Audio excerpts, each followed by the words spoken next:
Hello everyone, welcome back to S2V Vlogs.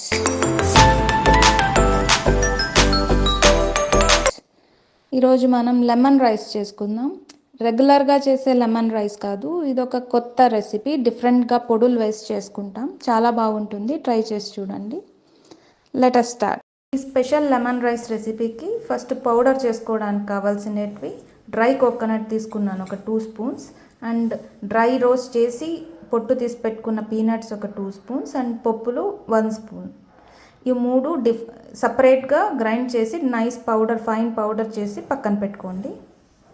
ఇప్పుడు already ఉడికించి పెట్టుకున్న రైస్లోకి 200 గ్రామ్స్ రైస్ ఆల్రెడీ పొడిగా ఉండేటట్టు ఉడికించి పెట్టుకున్నాను.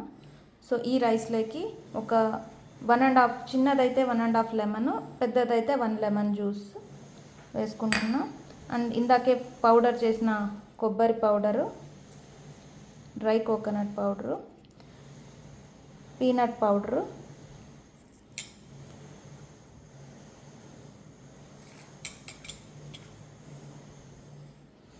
అండ్ పప్పుల పౌడర్.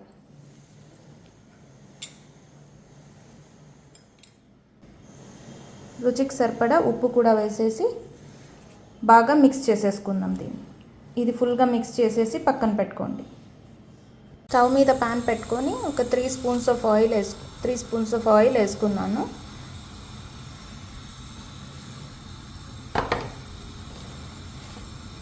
ఆయిల్ హీట్ అయ్యాక ఆవాలు, తర్వాత ఉద్దిబ్యాళ్ళు, శనగబ్యాళ్ళు, ఇవి గోల్డెన్ కలర్ వచ్చినాక ఒక 1.5 spoon of peanuts already dry roast చేసుకున్న వేస్తున్నాను. జస్ట్ కొంచెం ఫ్రై చేస్తే చాలు, ఇవి ఆల్రెడీ ఫ్రై చేసాం కాబట్టి. లో ఫ్లేమ్లో పెట్టుకొని ఫ్రై చేసినాక ఒక 5 గ్రీన్ చిల్లీస్ అండ్ కరివేపాకు దీంట్లోనే వేసేసి ఫ్రై చేస్తాం. అలాగే ఒక 1/2 స్పూన్ పసుపు వేసి బాగా ఫ్రై అయ్యేదాకా పెట్టండి. ఆల్రెడీ పొడులు వేసి కలిపి పెట్టుకున్న రైస్లోకి ఈ తాలింపు అంతా వేసి బాగా మిక్స్ చేసేస్తే మన స్పెషల్ లెమన్ రైస్ రెడీ అయిపోతుంది.